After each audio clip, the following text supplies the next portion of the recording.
West Tech. West Tech was a weapons company founded in 2002 that became the US government's biggest military contractor. They made advanced weapons and did medical research, but their greed for money led to some of the worst disasters in Fallout's history. Their first crime had to do with the T-45 power armor. West Tech knew this armor had serious flaws, including a vulnerable weld beneath the chest plate that let enemy bullets pierce through the armor. But despite knowing these problems, they sent the armor to American troops in Alaska anyway, and got many soldiers killed in combat. Unfortunately, West Tech faced no punishment and even kept getting government contracts. However, West Tech's worst creation was the forced evolutionary virus, which started as research for a cure to the new plague. When tests showed that the virus made people bigger and stronger, the military immediately wanted to turn it into a weapon. West Tech complied and ignored their own scientists, who said human testing was too dangerous. They picked Huntersville, West Virginia as their main test site and bought the rights to experiment on local people. Those FEV experiments then created horrible monsters like the Snallygasters, Grafton monsters, and super mutants. When these creatures were later set loose across Appalachia, they killed survivors for years to come. Throughout 2075, the company ran these experiments around the clock with complete disregard for human life. West Tech had become so important to the military that by 2076, the government took control of the company entirely. This only made things worse, as it allowed their evil research to continue with official backing until the Great War finally put an end to their reign of terror. Hallucinogen. Most evil companies at least try to hide their crimes, but Hallucinogen practically advertised theirs. This Boston-based company specialized in developing non-lethal crowd control technology for police and military riot pacification, but every single product they made was a deadly weapon. For instance, their hallucinogen gas caused heart failure and adrenal gland rupture with no survivors, while their Eradicator blasted test subjects with tons of radiation, instantly melting their faces and collapsing their bodies. Another weapon they created was the suppressor gas, which caused permanent paralysis in bystanders, nearby animals, and even the users themselves. The company's business model was built on deception. They would put up "help wanted" signs to lure normal people looking for jobs into their building, but once inside, these job seekers were given drugged refreshments. Additionally, while victims filled out paperwork, receptionists would prepare accident reports because they knew that most test subjects wouldn't survive. When chemical spills happened, company executives got priority evacuation, while test subjects were often left sealed in chambers to die from exposure. The CEO even ordered his accountants to cook the books and hide their massive losses from investors. Despite losing $1.8 billion by 2077, Hallucinogen kept operating until the bombs dropped. Pulowski. When the government launched Project Safehouse in the early 2050s to build nuclear shelters, Vault-Tec won the main contract. But Pulowski Preservation Services saw an opportunity to make money off of people's fear by targeting those who couldn't afford or get into a vault. They created the Pulowski Preservation Shelter, metallic booths that looked like phone booths or porta potties. The company marketed these as affordable survival and protection on a budget for the average citizen. Seems there's been a lot of talk these days about vault life, but not all of us have the luxury to spend so much on something that, frankly, we may not actually need. They promised immediate shelter during nuclear attacks, but the whole thing was a complete scam designed to profit off scared Americans who didn't have any other options. The shelters were death traps disguised as safety equipment. They had no food, water, or basic supplies needed for survival. There was no Geiger counter to tell people when it was safe to come out, and the thin metal walls could easily buckle or get punctured by falling debris. The shelters even had one-way locks that trapped people inside once they entered. The proof of Pulowski's evil lies scattered across the wasteland. Their shelters are filled with skeletons of people who died waiting for rescue that never came. Some contain feral ghouls, showing that the shelters failed to protect against radiation as promised. Regional governments bought these snake oil death cages with taxpayer money, not because they worked, but to give false hope to citizens who had nowhere else to turn. Vault-Tec. Vault-Tec built the underground shelters that were supposed to save humanity from nuclear war, but they weren't actually trying to save anyone. The company was secretly conducting the largest human experimentation program in history. In 2054, Vault-Tec successfully bid for the massive government shelter project by demonstrating their vault technology near Los Angeles. They marketed their vaults with feel-good slogans like revolutionizing safety for an uncertain future, but behind closed doors, they were designing torture chambers. Out of all the vaults they built, only 17 were actually meant to keep people safe. The rest were experiments. These experiments include pumping psychoactive drugs into Vault 106's air system to drive people insane, putting together 30 humans in Vault 43 with a panther, isolating one guy in Vault 77 with only a crate of puppets, and deliberately designing Vault 12 to never seal properly to guarantee that everyone inside would die from radiation poisoning. Vault-Tec executives were so twisted twisted, they dismissed ethical concerns as counterproductive and close-minded. They believed the data they'd collect was worth more than human lives. The company's ultimate goal was to use the experimental data to design a perfect society and establish total control over humanity's future. They saw the nuclear war as a chance to wipe the slate clean and redefine mankind in their own vision, creating a post-war world where Vault-Tec would have a complete monopoly on human survival. In fact, some of Vault-Tec's executives like Barb Howard seriously considered starting the Great War themselves, and who knows if they actually did. Poseidon. Poseidon Energy was a massive energy cartel that controlled virtually every aspect of America's power grid. Operating since at least 2037, this conglomerate owned oil rigs, gas stations, power plants, and factories across the country. They even controlled Mexico's largest oil field after the US invasion in 2051, making them one of the most powerful corporations in the pre-war world. The company's goal was simple: total market domination and maximum profits at any cost. They aggressively bought out competitors through hostile takeovers and spent millions lobbying politicians to secure billions in government contracts. Poseidon also developed military weapons through their subsidiaries, as long as the projects remained profitable. When workers at their West Virginia plant went on strike, Poseidon showed just how evil they really were. The company called in the National Guard to gas the striking workers with hallucinogen gas, turning all the workers into a rampaging horde that overran the plant and killed everyone inside, including the soldiers. Poseidon was also heavily involved with the Enclave, allowing their offshore oil rig to become Control Station Enclave and letting the Shadow organization use their PoseidoNet data system. When the Great War ended their operations, the Enclave preserved their research data while scavengers like the Brotherhood of Steel continued searching their ruins for technology. Robco. Behind every Pip-Boy and most of the robots you encounter in the wasteland stands Robco Industries, the robotics giant that put millions of Americans out of work. Robert House founded the company in 2042 and has essentially achieved monopoly in crucial software markets with their unified operating system becoming the standard for most American computers. House deliberately designed Robco with a Byzantine internal structure that resembled a maze. This corporate labyrinth allowed them to engage in ruthless business tactics without accountability. Robco's evil acts were numerous and devastating. They orchestrated hostile takeovers by undermining executives who refused to sell, like when they destroyed Repcon Aerospace's leadership through a manufactured vote of no confidence. The company's massive robot production contributed to widespread job displacement, fueling the automation riots that plagued pre-war America as working-class citizens lost their livelihoods to machines. The company's partnerships also revealed their complete lack of moral boundaries. They worked with Vault-Tec on their horrific human experimentation program and collaborated on the Watoga project, which involved bulldozing residents' homes to build an automated city. Most disturbing was their involvement in the RoboBrain project, where they helped create combat robots powered by actual human brains taken from executed criminals and military prisoners. Robco also developed military-grade weapons and superweapons like Liberty Prime for the government, profiting from war while their automation destroyed American workers' lives. After the nuclear apocalypse, their technology lived on throughout the wasteland. Robert House himself survived by preserving himself in a special self-preservation pod, and later became the ruler of New Vegas, controlling the city with his advanced Securitron robots. Dunwich Borers. Most companies hide their evil behind corporate speak and legal loopholes, but Dunwich Borers took a more direct approach by literally sacrificing their employees to ancient gods. What appeared to be a simple marble quarry in the Commonwealth was actually a front for one of the most disturbing operations in Fallout's pre-war world. The company wasn't really interested in marble at all. Quarrying was just a cover story while management searched for an ancient temple to dark, forgotten gods buried deep underground. Once they found what they were looking for, the real evil began. Dunwich Borers showed complete disregard for worker safety, only replacing railings and supports after they had already collapsed and killed people. When workers eventually died, management treated it casually because these cost-cutting measures were very profitable for the company. They even organized happy hours next to the dangerous excavation pit and deducted any alcohol workers drank from their paychecks. The company's ultimate evil was obviously their human sacrifices. When they finally found the subterranean temple, management ordered station manager Tim Schutz to lure his colleagues into the depths. All 4 station managers were sacrificed in dark rituals, becoming feral ghouls doomed to wander the underground chambers forever. By the time of Fallout 4, the quarry had become a raider stronghold haunted by the ghoulified remains of Dunwich Borers' victims, with flashback sequences showing players the horrific sacrificial rituals that took place 2 centuries earlier. Nuka-Cola.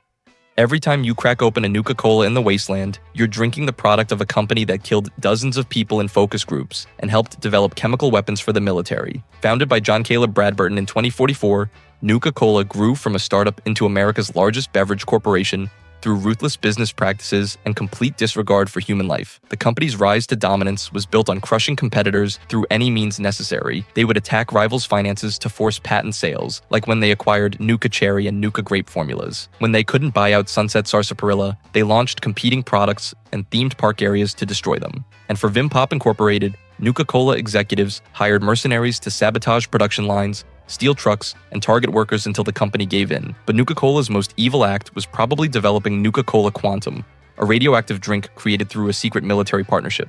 CEO Brad Burton made a backdoor deal with the Army to help develop chemical weapons in exchange for access to immortality technology. At least 62 test subjects died from organ failure during Quantum's development, with many more hospitalized from radiation burns. The company's chemical weapons research produced a weaponized isotope that could coat power armor or be loaded into Fat Man launchers. Meanwhile, Brad Burton embezzled funds from Nuka World's budget to pay for his immortality procedure, having his head surgically removed and placed in life support equipment in a hidden vault beneath the theme park.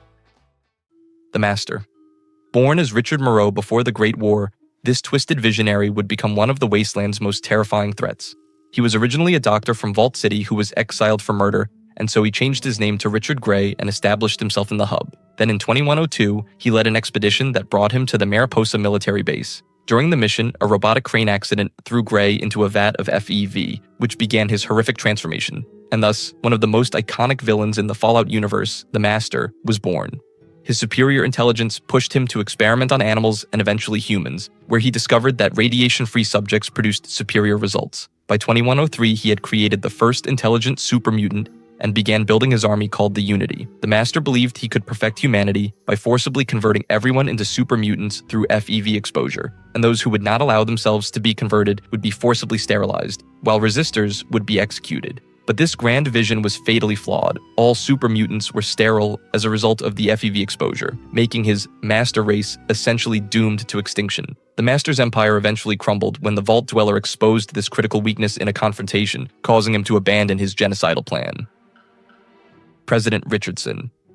This thin, nervous man in a frayed suit controlled the most technologically advanced faction in the Wasteland from his oil rig headquarters. Richardson inherited his presidency from his father and ruled through a culture of surveillance, secrecy, and paranoia. Any complaints from Enclave members were treated as disloyalty and resulted in permanent assignment to dangerous mainland operations. While he ran things with an iron fist, his administration simultaneously developed advanced power armor while secretly excavating the ruins of Mariposa military base. And after using kidnapped wastelanders as slave labor, they finally recovered a pure sample of the FEV in 2238.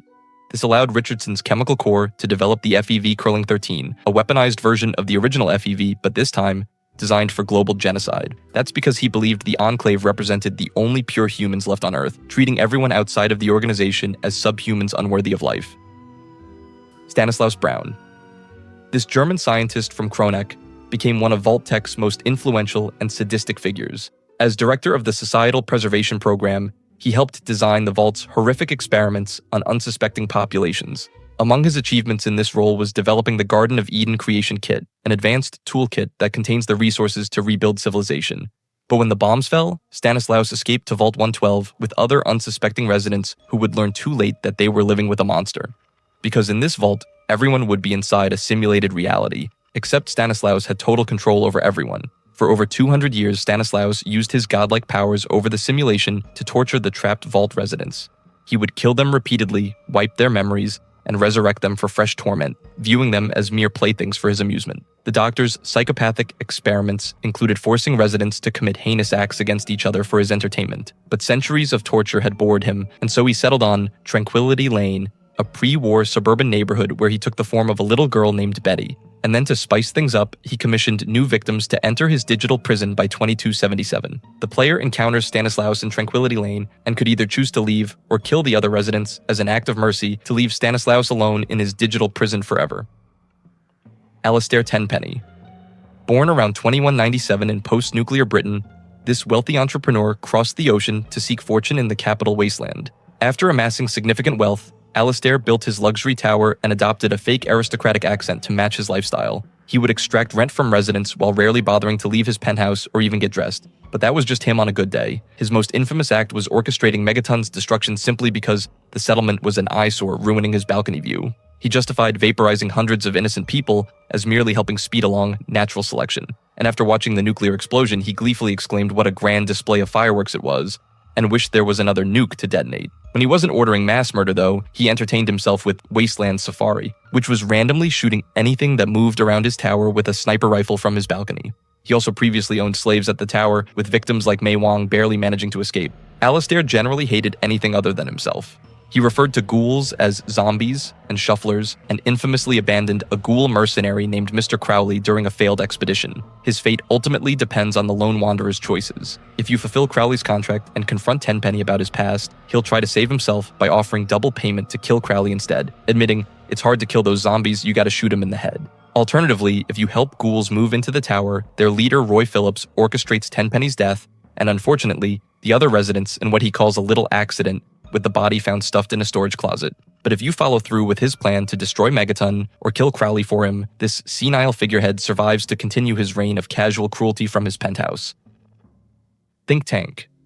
Before the Great War, 6 top executives at the Big MT research facility had their brains transplanted into robotic shells to pursue immortality and unlimited scientific advancements. But instead, what followed was centuries of depraved experimentation that turned the Mojave Wasteland into a nightmare. The think tanks created deadly creatures like cazadors and night stalkers that escaped into the wasteland and terrorized survivors for generations. Even worse, their disastrous meteorological experiment completely destroyed the town of Hopeville, with the resulting sandstorms flaying people alive and turning them into the marked men, horrifically mutated survivors with their skin burned away, forced to wear salvaged armor just to hold their bodies together. Their recklessness didn't stop there, as they also sold an unfinished fungus experiment to Vault Tech that infected everyone in Vault 22, killing them all and turning their bodies into spore carriers. Their evil extended to the Sierra Madre Casino, where they provided faulty experimental technology to Frederick Sinclair in exchange for using guests and staff as guinea pigs. The defective holograms butchered casino visitors, while faulty hazmat suits combined with the toxic cloud-mutated workers into the ghost people. Back at Big MT, they held Chinese-American detainees in a concentration camp with bomb collars and forced them into experiments that left survivors as insane ghouls. They created trauma suits with fatal flaws that turned dead soldiers into hostile walking corpses. They also developed systems that captured travelers and lobotomized them, destroying their brains and turning them into aggressive shells. One of their own colleagues, Dr. Mobius, eventually turned against them and trapped them in Big MT because he feared their work would endanger the entire wasteland. Caesar. Edward Sallow transformed from an idealistic scholar into one of the wasteland's most brutal dictators through a combination of intelligence, narcissism, and megalomania. Born near the Boneyard, he lost his father to raiders and was raised by the followers of the Apocalypse, who taught him anthropology and linguistics. Despite his education in bringing knowledge to the wasteland, his bad temper and narcissistic attitude made him unpopular among his peers. In 2246, an expedition to study tribal dialects led to his capture by the weakened Blackfoot tribe, who were losing a war against 7 other groups. But rather than accepting death, Edward saw an opportunity to teach the tribe modern warfare tactics, transforming them into an unstoppable force. He quickly rose through the ranks and ordered the complete genocide of the Ridgers tribe, every man, woman, and child slaughtered to demonstrate total warfare. This horrific display terrified other tribes to surrender, and by 2247, he had crowned himself Caesar, leader of the Legion. Using ancient Roman culture as a template, he created a totalitarian society built on slavery and absolute obedience. The Legion practiced crucifixion, burned people alive, and committed atrocities that made even hardened wastelanders recoil in horror. This self-proclaimed son of Mars viewed democracy as weakness and wanted to create his empire with an iron fist. Father Elijah. He was once an elder of the Brotherhood of Steel, known for his brilliance and dangerous curiosity about old-world technology. Unlike most scribes who focused on preservation, Elijah wanted to rebuild and weaponize what the old world left behind. His experiments and radical ideas alarmed other elders, so they sent him east to form a new Brotherhood chapter in the Mojave, hoping distance would calm him. Instead, the move gave him freedom to pursue his obsessions. He drove his followers to recover pre-war weapons and focused all efforts on the Helios 1 facility, believing its secret weapon, Archimedes 2, could restore the Brotherhood's power. But his harsh leadership and reckless orders led to massive losses. When the NCR overran Helios 1, Elijah fled without warning, abandoning his soldiers to die and the Brotherhood rightfully branding him a traitor. After disappearing, Elijah wandered the wasteland experimenting on anyone he could capture. At Big MT, he perfected the use of explosive collars and continued his cruel research. Eventually, he found the Sierra Madre, a pre-war casino sealed under a toxic cloud. There, he discovered machines that could create anything and holograms that couldn't be destroyed. Convinced he could rebuild the world his way, Elijah planned to use the cloud to wipe out the Mojave and enslave survivors with collars. In the end, his fate lies in the hands of the courier, who can kill him, trap him in the Sierra Madre vault forever, or let his grim vision continue. Sean. Known as Father to his followers, this villain hits different because of his deeply personal connection to the player in Fallout 4. The Institute kidnapped him as an infant from Vault 111 and raised him to become their director. That's because his clean, pre-war DNA became the foundation for third-generation synth production, which earned him the name Father. Having never seen the surface world, he grew to hate everything above ground. This turned him into a cold leader who viewed surface dwellers as lesser beings whose lives meant nothing in comparison to the Institute's goals. Even his decision to wake up his surviving parent was purely an experiment, a test to see if the sole survivor cared enough to find him. But the true scope of his cruelty was revealed during their reunion later in the game. Father showed complete indifference to his other parent's murder, even going as far as calling it collateral damage. And even though he was the director of the Institute, it didn't mean he grew fond of the synths. In fact, he refused to see them as sentient beings, only viewing them as advanced tools. He even called the group railroad-deluded zealots. But to show his calculating evilness even further, Father ordered the destruction of both the Railroad and Brotherhood of Steel because he deemed them a threat to the Institute. Even when he was dying of cancer, Father remained convinced that destroying the Institute was humanity's greatest mistake. And no matter which choice the player takes, Father ultimately dies, which leaves behind either a legacy of the Institute or his broken dreams. Vault 12. This vault appears in Fallout 1 and was built under the city of Bakersfield. It was promoted as having every comfort and even a water system that could produce 15,000 gallons of clean water per day, but there was a dark secret the residents never knew. They were actually test subjects in Vault-Tech's radiation experiment. The company deliberately designed the vault to let radiation seep in, just to see what long-term exposure would do to people. To make sure that happened, they built the door so it would never seal properly. So when the bombs fell on October 23, 2077, people from Bakersfield rushed inside, thinking they would be safe, but instead the broken door let the radiation leak in constantly, and the supposed shelter became a slow, cruel experiment in forced mutation. The outcome was tragic. As expected, many died quickly from the radiation exposure. But even worse, some of the inhabitants turned into ghouls. Some were feral and mindless, and others still aware and conscious, but trapped in their rotting bodies. When the Vault Dweller later discovers this place in Fallout, they find Necropolis, a ruined city built by the survivors who left their poisoned vault behind. While Vault 12's cruelty is undeniable, it relied on a single design flaw rather than multiple layers of manipulation, which we'll find later in the list. And for that reason, Vault 12 is ranked here. Vault 87. If radiation exposure seems terrible, wait until you hear about what Vault-Tech did with the FEV or the Forced Evolutionary Virus in Fallout 3.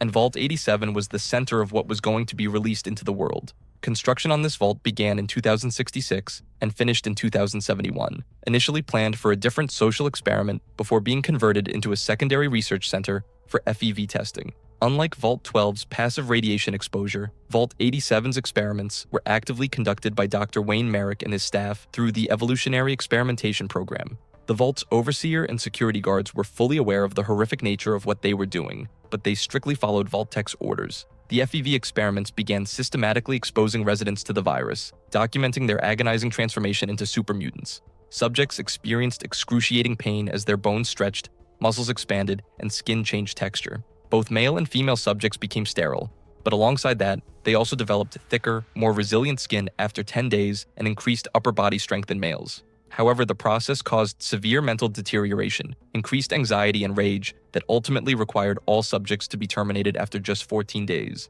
The situation became catastrophic when mutated test subjects broke free after a year, overwhelming the security forces and either driving out or transforming the remaining Vault Dwellers. When the Lone Wanderer discovered Vault 87, they found it overrun by super mutants who had been kidnapping wastelanders for nearly 200 years, continuing the FEV experiments until their supply finally ran out.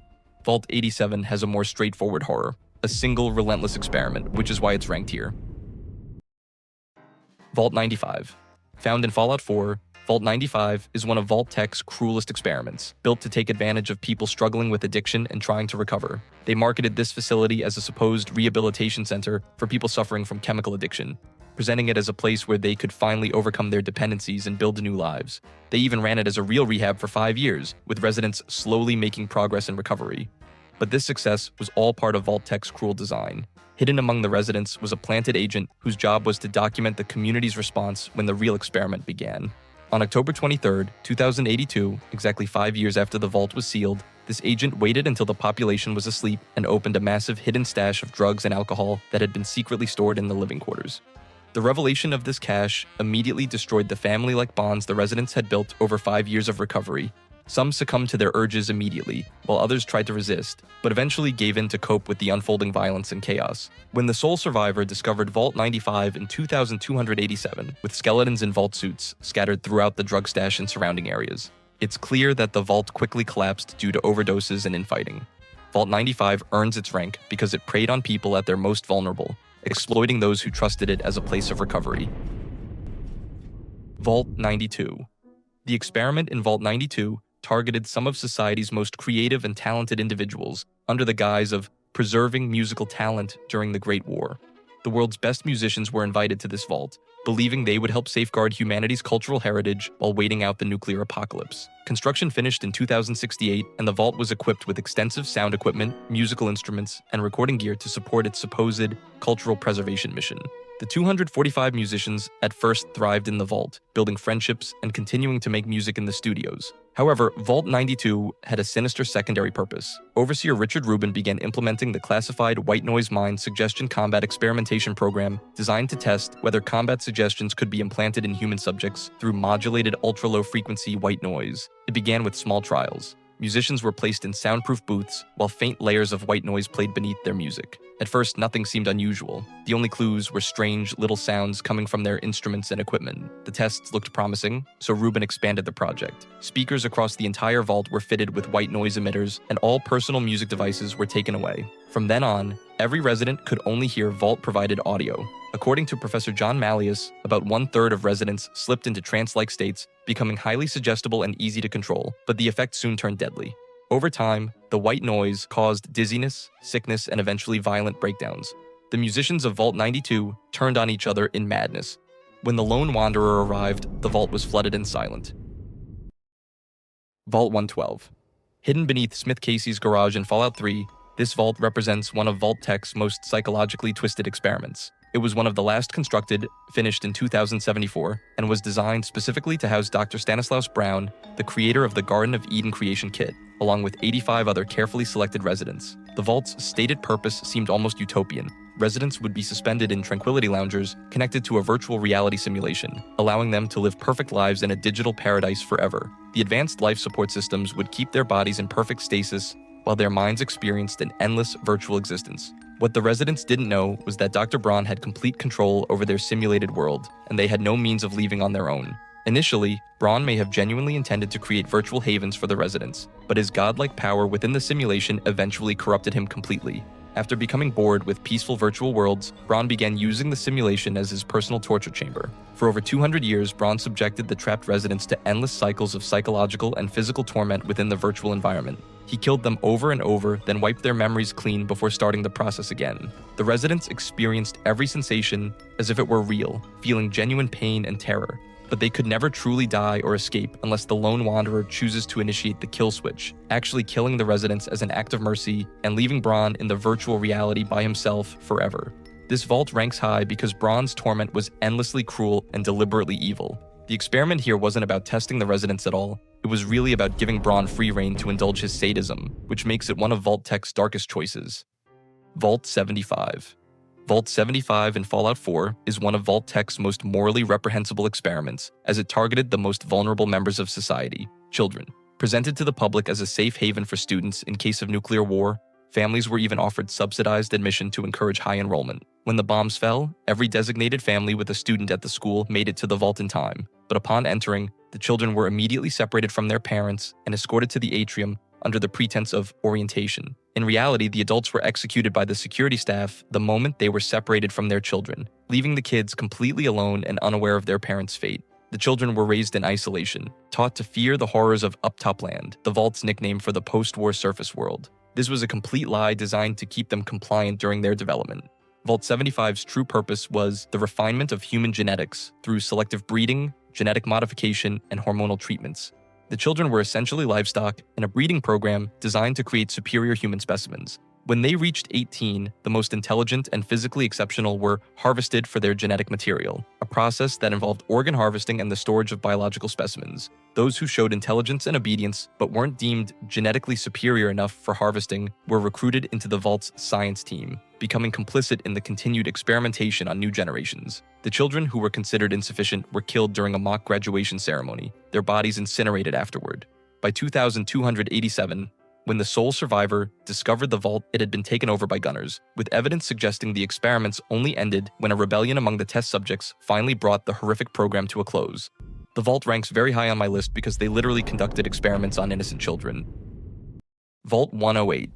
This is one of the strangest and most chaotic vaults ever created, because Vault Tech didn't settle on just one experiment. Instead, they packed multiple catastrophic scenarios into one location, seemingly designed to see what would cause the Vault Society to collapse first. Construction began in 2061 but was cut short in 2069 due to work stoppages, leaving the Vault in a compromised state from the beginning. The Vault was designed to house 475 residents for 38 years, but Vault Tech deliberately created multiple points of failure. First, they intentionally left all standard positions unfilled, giving the Overseer complete power to assign roles arbitrarily. However, they specifically selected Brody Jones as Overseer, a man with a genetic predisposition to a rare cancer that would kill him within 3 years, guaranteeing a power vacuum very early in the Vault's life. Second, the primary power supply was programmed to fail after just 20 years, with a backup system insufficient to power the entire Vault. Third, the Vault was stocked with 3 times the normal amount of weapons while lacking standard entertainment, creating a powder keg of armed, bored residents. The last and most disturbing element was an active cloning experiment. Scientists within the Vault began cloning a man named Gary, documenting how each successive clone became increasingly violent and hostile to non-clones. By the time they reached Gary 54, the clones had become so aggressive they were injuring the research staff during examinations. When the Lone Wanderer discovered Vault 108, they found it inhabited entirely by Gary clones, dozens of identical aggressive beings who could only say the word Gary and attack anyone who wasn't a clone. The perfect storm of violence in Vault 108 almost wins at the top spot, but we have something even worse. Vault 11. Found in Fallout New Vegas, Vault 11 is Vault Tech's ultimate psychological experiment. The residents were told that every year they had to sacrifice one person, or everyone in the Vault would die, but this was completely false. If the residents had refused to sacrifice anyone, the Vault's computer would have congratulated them for their commitment to human life and unlocked the Vault door, allowing free passage to the surface. But the fate of Vault 11 turned out to be the exact opposite. The residents, believing their survival depended on annual murder, established a democratic system where they elected an overseer who would then be executed at the end of their term. Everyone began fighting to avoid election, trying to nominate the worst possible candidates since that person would die. This backfired catastrophically, as electing terrible leaders meant living under their rule for a year before their execution. Political blocs emerged to manipulate the voting process, reaching its breaking point when Catherine Stone was coerced by the Justice Bloc, who then betrayed her by nominating her husband anyway. In desperation, Catherine killed the Justice Bloc members, got herself elected overseer, and changed the system to random selection. This triggered a civil war that destroyed nearly everyone in the Vault. When only 5 residents remained, they finally decided to refuse the sacrifice demand. The computer then delivered its pre-recorded message, congratulating them for choosing human dignity over survival, and revealing that no one would have died if they had simply refused from the beginning. 4 of the 5 survivors, overwhelmed by the realization that they had killed their friends and neighbors for 16 years over a lie, took their own lives. Only one person walked away from Vault 11, carrying the weight of this ultimate betrayal of human trust and morality. What made this vault the most disturbing was how the experiment completely corrupted human nature. It turned its residents into killers, demonstrating how easily fear can transform ordinary people into monsters willing to sacrifice others to save themselves. And the worst part is, it was all a lie. Unlike the other vaults, Vault Tech sat back and watched the dwellers do it to themselves. Vault 106. When you first walk into the broken down halls of this vault in Fallout 3, everything looks pretty normal, but there's something much darker going on underneath. The structure was finished in 2069 under Dr. Albert Laris and was supposed to house 107 people for over 12 years. But here's the twisted part. 10 days after they sealed everyone inside, the air system started pumping psychoactive drugs right into people's rooms. The residents were told it was just a problem with the air filters, But Vault-Tec had planned this chemical attack on their minds from the beginning. As the hallucinogenic drugs spread through every breath, some people fell into dreamy, relaxed states, while others turned violent and aggressive. The security chief tried desperately to stop the chaos, but it was too late as the community destroyed itself. What makes Vault 106 especially disturbing is that the experiment never stopped. 200 years later, those same drugs are still flowing through the air, trapping anyone unlucky enough to wander inside. These victims end up walking the halls convinced they're the original vault dwellers, forever stuck in a drug-fueled nightmare that's been killing people for centuries. Vault 22.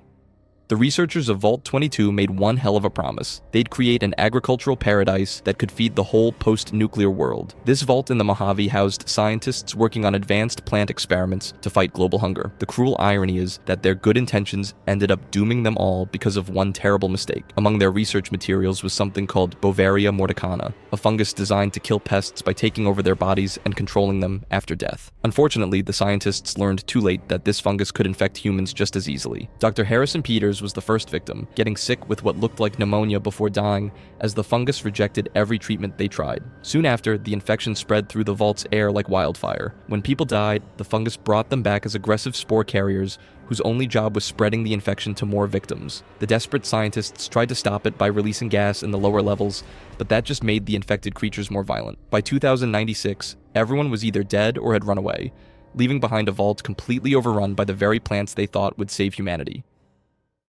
Vault 19. Buried beneath a Nevada parking lot, you'll find proof of one of Vault-Tec's nastiest psychological tricks. The people living in Vault 19 were split into red and blue sections with barely any contact between them, and each side had their own overseer running things. Seemed harmless enough, but Vault-Tec had deliberately selected residents with paranoid tendencies, then built a pressure cooker designed to create tension between the two groups. Strange high-pitched sounds would echo through the halls, weird air drafts came from the vents, and lights would blink in patterns that looked like some kind of code. Both sides blamed the other group for all these weird things happening, not knowing their own overseers were creating the problems on purpose. As the suspicion grew, people became convinced the other color was drugging them, breaking their stuff, and planning to kill them. The mind games worked perfectly as the community split apart, with each side seeing the other as deadly enemies. What makes this experiment so cruel is how normal people with no real reason to fight were tricked into destroying each other through fake threats. By the time escaped prisoners found Vault 19 in 2281, the original people had long since left, victims of an experiment that showed how easy it is to turn communities against themselves. Vault 4. Deep under the ruins of Hawthorne Medical Laboratories, the Fallout TV series showed us what looked like Vault-Tec's nicest experiment at first. The vault was run by Lloyd and Cassandra Hawthorne, two big-name DNA researchers. They brought in 80 volunteer scientists for a secret project meant to develop humanity's capabilities through genetic improvements, but this unlimited and unchecked power would eventually lead to their downfall. The researchers did horrible mutation experiments, mixing captured wastelanders with radiation-resistant animals to create monsters like gulpers. One especially disturbing recorded test showed a woman giving birth to a bunch of gulpers that then ate her alive right in the birthing tank. The scientists carefully wrote down every cruel thing they did, treating human suffering like it was just data for their research. This brutal treatment finally made the test subjects fight back, and they let the mutated creatures loose on the people who had tortured them. Overseer Hawthorne and his wife tried to hide, but the gulpers broke through their barricade and killed them both. Even as he was dying, Hawthorne refused to admit he was wrong, still insisting that mixing humans with radiation-resistant species was a good idea. The survivors then turned Vault 4 into a democracy that welcomed refugees, but the genetic damage from the experiments passed down to their kids, causing random mutations that still remind everyone of what the scientists did. Vault 77. Being completely alone can drive anyone crazy, but no one went insane quite like the single guy locked in Vault 77. On the day the vault was sealed, the man we now call Puppet Man thought being alone in there was some kind of mistake and kept begging for other people to be let in. But as months of total isolation turned into years, it really messed with his head. His mental state got worse and worse until February 2079, when he found a crate of hand puppets that became his only friends in that empty vault. What started as harmless fun quickly turned into something dangerous as Puppet Man got lost in elaborate puppet games and conversations. By March 30th, he truly believed the Vault Boy puppet was actually talking to him, which was when his grip on reality completely snapped. Things got really bad when Puppet Man ripped apart the King puppet and blamed the Vault Boy puppet for the murder, only for his puppet friend to tell him that he was the real killer. Scared of what the dog puppet might do next, both Puppet Man and his imaginary buddy ran away from the vault together. Vault 94.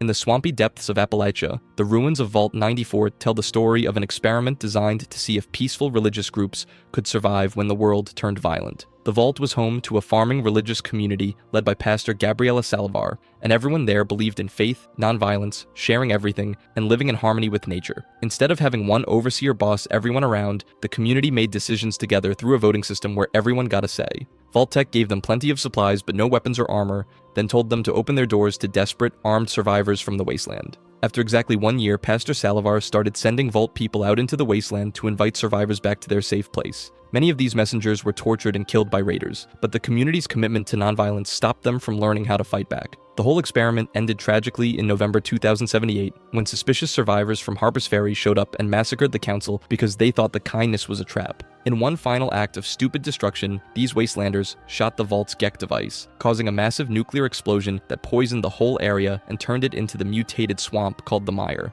This disaster proves that sometimes the cruelest thing you can do isn't torture people directly, but put good people in impossible situations where being good gets them killed. Vault 111. The promise of safety from nuclear destruction hid a much darker truth about Vault 111 in Fallout 4. When the bombs started falling, the desperate families from Sanctuary Hills and Concord rushed to the vault, thinking they'd be saved from the nuclear apocalypse. Instead, they got tricked into entering freezing pods under the lie that it was for decontamination, not knowing they were being frozen forever for Vault-Tec's experiments. The Vault's small staff kept things running according to their orders at first, but when supplies ran low after 180 days and no all-clear signal came, things went to hell fast. The overseer wouldn't open the vault even when the staff begged him to, because he was scared the radiation outside was still too dangerous. This caused a violent fight between the security team and the administration that ended with everyone on staff dead, leaving the frozen families completely abandoned. The experiment got even darker in 2227 when the Institute found the vault and its perfectly preserved people. Among those people was the protagonist's own family, 2 parents and their infant son. They shot one parent in cold blood while their spouse watched helplessly from their pod, then kidnapped the couple's baby for his pure DNA. The surviving parent stayed frozen for another 60 years until their grown-up son, now running the Institute, decided to wake them up as part of his own twisted experiment, and that was when the sole survivor emerged from Vault 111. Vault 81. Of all Vault-Tec's horrible experiments, this one stands out because it was actually stopped by someone who chose to do the right thing. The Vault was supposed to develop a cure for every disease humans could get, but the people living there were meant to be unwilling test subjects who'd get infected through hidden spray nozzles in their rooms. Dr. Olivet, the Vault's first overseer, found out about the real plan during her final briefing and made a choice that saved hundreds of lives. Instead of letting Vault-Tec's scientists use the residents as lab rats, she messed with the call list so most of the research team wouldn't show up, then broke the systems that would have made people sick. Her actions trapped 3 scientists in the secret lab area where they kept doing their research on animals instead of people. One of these scientists, Dr. Collins, upgraded a robot assistant named Curie to help with the work, accidentally creating an AI that would eventually perfect the universal cure in 2204. Meanwhile, everyone in the main vault lived normal, healthy lives with no idea about the experiment they'd been saved from or the secret part of their home. The vault opened to the outside world in 2277, becoming one of the few working vault communities left in the wasteland. The experiment's real impact showed up during Fallout 4, when the past came back to bite them through diseased mole rats that had escaped the labs decades earlier, finally forcing people to face the horrible fate Dr. Olivet had protected them from. Thanks for watching. I really appreciate you being here. If you want more Fallout lore, hit like and subscribe. There's plenty more coming.